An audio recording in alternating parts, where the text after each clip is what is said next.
Welcome to Cajun Classic Cars TV. I am Flying Brian, and it's another.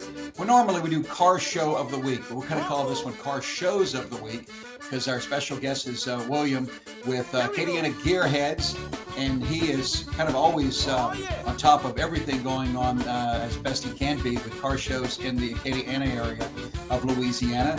So, first of all, William, thanks for chatting with us today on Cajun Classic Cars TV. Sure. Well, thanks for having me. Absolutely. So let's start with Acadiana Gearheads, the club you're involved with. Tell us a little bit about its history and how long it's been around and stuff like that. Well, Acadiana Gearheads has only been around since 2021. Started as kind of a whim to just for the sole purpose of having pictures from car shows on there for everybody's enjoyment. I was on another page that would list all of the car shows, but that page got compromised.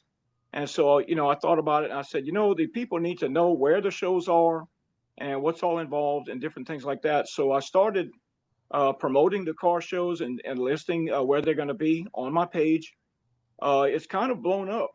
We have 6,300 members now, and it's a free to join Facebook page. I try my best to find all of the Acadiana area shows and list them on that page. We also do some fundraising. I have T-shirts that we sell or that I sell. And so far we've raised over $20,000 for St. Jude's, which is where all the money from these T-shirts go. We've also raised, we had a blanket drive late in 2024, and we picked up 240 blankets, which we donated to veterans and to men's shelters. We have also done Toys for Tots, which we've raised pickup truckloads of not only toys but funds to donate to Toys for Tots. So that's kind of a synopsis of what we do at Acadiana Gearheads. I remember the blanket drive. That was an awesome thing, and congratulations on the $20,000 for St. Jude. It's amazing. 6,300 members. There are, the internet. I always tell people the internet is either one of the best places in the world or the worst places in the world all at the same time. Yeah. And so, sometimes folks will start pages with the best intentions and it kind of goes away. Or like you said, things are compromised. And so for folks that have never been to the Facebook page, join it because William and the gang do a great job. There's some heck of a lot of great shows, and you keep up on it. You've helped me out so much, and I really appreciate it. So it's a great page to join. Tell us. Let's talk about some of the. Let's first talk about what got you kind of into cars. Well, I'll tell you what. The history on that it goes all the way back to my dad. My dad was a car guy. He always had a really cool car that he would drive. And so he would take me as a young kid, he would take me to the drag races. We used to have a strip here in Opelousas. And so he would take me there. And he was always trying to motivate me to put my hands on things like lawnmowers and cars and what have you. Gave me my first tools and showed me all that he knew about working on cars. So it started, over 60 years ago. I'm 70 now. So as a young, single digit young person, that's when it started, and it's gone on ever since. I would drag race starting in the 70s up until 2017 when I stopped. I had a race car, then a race truck, and so it's always been my passion since I quit racing. I've been doing the car show scene, and it's a big deal for me because these events are like a family reunion. I know a lot of the people at all of these events, and I get to see some people that I've never seen for a long time, only at the car shows. So it's a big deal for me. And I always tell people, I had a gentleman call me the other day that lived in Colorado for a while, and then now he's back in the Acadiana area. He was all excited. Oh, Flying Brian, Cajun Classic Cars TV. I'm glad I got you. Which that was flattering. They had heard of the channel, but he doesn't have a classic car. But he saw my website, saw Acadiana Gearheads, wanted to ask me a bunch of questions, and I said, listen. It doesn't matter whether you have a car or not. If you love cars, you love meeting people, go to the car shows. You might end up meeting somebody that can turn you on to an inexpensive starter car or something like that. Or maybe share a story that reminds you of, like you said, of a dad or a grandpa or even a grandmother for that matter.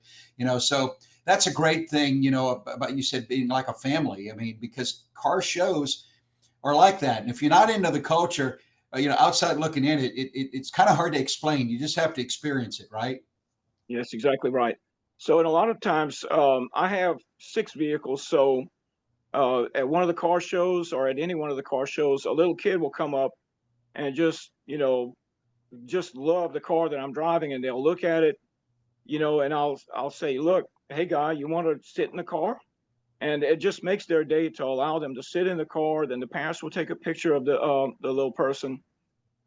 Sometimes when I have my Model T out, I'll take a kid for a ride in the parking lot, and it just makes their day to have that experience. And of course, the parents love it too.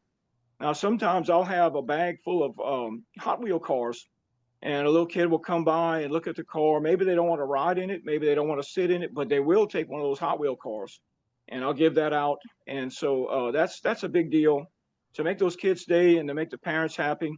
Like you said, you don't have to have a car to participate in all this and to enjoy it.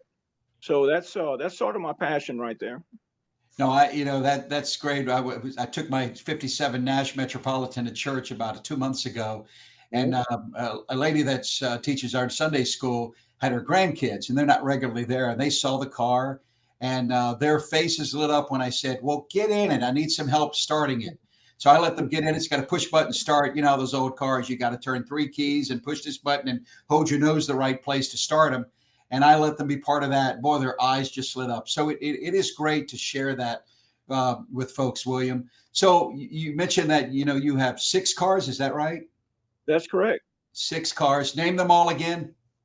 Okay, so I have a 2011 Corvette Grand Sport. That's a wide body car with the LS3. It's got a couple of modifications, but it's as close to stock as I could make it without getting too crazy. Also have a '66 Mustang. It is an all original San Diego car. It's still painted the original color. It's a vinyl top car. It was a air conditioning car. They didn't come with air conditioning from the factory. That was a dealer installed option.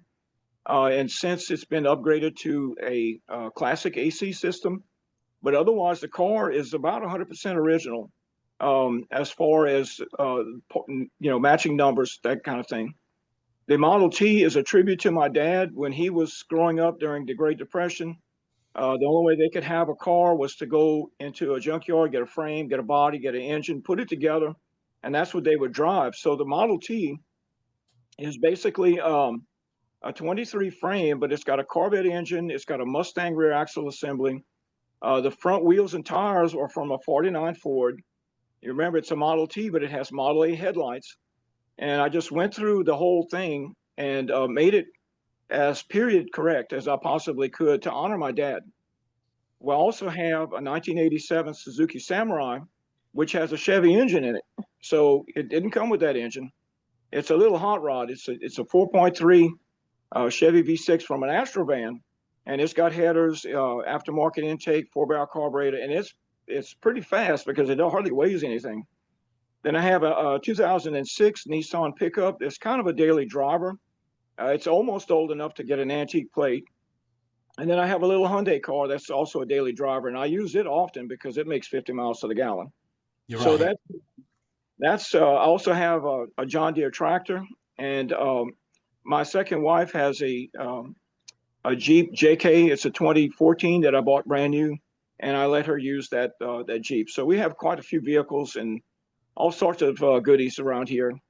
I have 2 bedrooms in this house over here in Opelousas that are serving as parts rooms. So I've got sets of tires, car parts, you name it, in the house. Typical car guy, So that's kind of a rundown. I've had over 100 cars down through the years. Every now and then I'll post a car online that I used to have back in the day. And the church I go to had a post recently that asked the question, "What do you have a ridiculous amount of anything that you had a ridiculous amount of?" And I put old cars, and they said, "Well, post pictures." So I posted some pictures of the current cars, and I posted some pictures of the cars of the past on the Facebook page, and it's been a big draw for the people who follow the First Baptist Church of Lafayette Facebook page. I'm envious because you have that samurai, and I had one when I lived in Georgia, and I loved that thing. When I first bought it, a boss of mine helped me find it. It had a hard top, and his son had one with a soft top, and he said, Yeah. "I'll help you buy that, Brian, if you allow us to trade." And we did Right. that, and it was great. And I drove that thing. I just kept it clean and beautiful. Then I started having trouble with thermostat and this and that, and I got tired of it. But boy, I regret getting rid of that samurai. I every now and then I went on Facebook and I kind of scratch my head and think about it. But I miss that samurai. It's a neat little vehicle. Yeah, yes, they're really cool. I Um, had you mentioned working with your dad. I remember my dad calling me up one day. It's long before cell phones, and I was a kid saying, "Hey, I'm going to bring home a vet." Boy, I was all excited, and I looked out when he blew the horn when he got home, and it was a Chevette, not a Corvette. But I well, learned to work on cars on that Chevette, so I'm grateful for it, William. we had a couple of those down through the years, and you're right. That's the car that you're going to work on. It's a fix it all the time car. You know, you got to work on it just to keep it going. I have Exactly. a friend of mine in Puerto Rico, and there's tons of those Suzuki Samurais in Puerto Rico because you know that was the vehicle for the beaches and what have you. Well, what they do over there, there's a plethora of uh, Mazda rotary engines, and so the original power plant is very weak. So they'll transplant that rotary engine in them, and they become very fast upon doing that. So he sent me a video a while back. Maybe I'll share that with you one day of all of the there's a Suzuki Samurai Club in Puerto Rico, and there's hundreds, if not thousands, of members. So it's a very popular little vehicle uh, uh, across the world. Don't they call them something different there? Is it Samurai there, or is it something Uh, like Jimmy John or John it's called the Jimny, and Jimmy? they made the soft top version like I have, and they also made what they call the tin top version, which is basically a little SUV with a metal top. And so the Suzuki Jimny, if you Google it, that's what you're going to come up with. Yep, I thought so. Well, let's talk about what we're here for today, William. Tell us about some of the events you know that are going on this week and weekend. Okay, well, so tonight in Eunice at 1051 East Laurel Avenue, there's a cruise in, and it's like a hump day cruise night, but it's in Eunice. Okay. Now in Lafayette, there's hump day cruise night at St. Bart Crawfish in Youngsville. It starts at 6:30. Now the Eunice cruise in starts at 5 p.m. today, and that's of course today, Wednesday. Saturday there's a Cars and Coffee, which is a Lions Club benefit, and so it is at 8 a.m. at the Corner Bar in Lafayette. That's on Johnson Street, and it's basically the MGM Grand parking lot. This event is huge. There's anywhere from 250 to 300 cars on a regular basis that will Wow. attend the Cars and Coffee event on Johnson Street. This is put on by League of Exceptional Motoring. Dustin Downey, he was a good friend of mine, is the guy who originates these events, and he has a huge following. And with the weather being like it is, you can expect anywhere from 250 to 300 cars to be in attendance.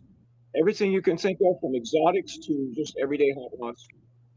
So also on Saturday in the city of Crowley is the Rice City Car, Truck, and Tractor Show. It starts at 8 a.m. The entry fee is $20, and as the name implies, it's cars, trucks, and tractors. So antique tractors will be a part of this. They take over Avenue F, which is basically the downtown part of Crowley, and it's a fantastic show. Anywhere from 100 to 200 cars will be in attendance. And again, it starts at 8 o'clock, and the entry fee is $20. There's also a benefit show at Papa Top Lounge in Broussard starting at 9 a.m. It's kind of an unusual place for a show, but it's a benefit for Laurie Broussard, who has cancer. It will have a band, and the Jacked Up Jeepers of Louisiana will be in attendance. Also, the Twisted Talk Car Club will be in attendance to that one. The entry fee is $25, and all of the proceeds goes towards the Laurie Broussard benefit. So that's the ones I have on my Facebook page. And if one goes to the event center, the event button on Acadiana Gearheads, All of these events will drop down and show you what's going on. Also, I have a cruise in on, well, it's actually not my cruise in, it's at Duffy's Diner. It starts at 5 p.m. At Duffy's in Roberta on Center Street. It's a no-cost event, sort of like the Cars and Coffee is a no-cost event. It's for the local people in the area, and it's a free cruise in. Now, they do judging over there. The last time I was there, I got a $15 gift card because of the Mustang that I was driving, and I get to use that towards a meal the next time I go to Duffy's. That's this Saturday at 5 p.m. Also, on Sunday at Tad's in Youngstown at 3 p.m., we have another free cruising. What Tad's does for the participants, they give a 10% off coupon. So it's sort of a reward for showing up on that particular day. It's a Sunday event, which sometimes, we don't really get a lot of people on Sunday. But this has proven to be a really popular event. This past month, we had 40 plus motorcycles and 40 plus cars that attended. We had no more room for anybody. It was totally full. They still gave 10% off everyone participating, both personal and truck. That's a weird started just a few months ago in Youngsville at 3 p.m. on Sunday. And that's what William, go ahead, William. I'm sorry. No, that's what I have. That's it. Okay. Well, listen, folks can find that at Acadiana Gearhead's Facebook page. And of course, as best as we can keep up with it at CajunClassicCarsTV.com. I hope to see you around this weekend. There's a lot of choices, William, with car stuff going on around the state. So I hope to see you around. And it was great meeting you last weekend in Milton.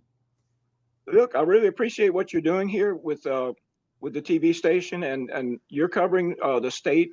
I try to focus most assuredly on Acadiana. That's why we call it Acadiana Gearheads. But I really do appreciate all what you're doing and how you're trying to get the news of all these events out. And I appreciate your participation and including me in this telecast right here. All right, William, thank you. Have a great day. Okay, same to you. Bye-bye.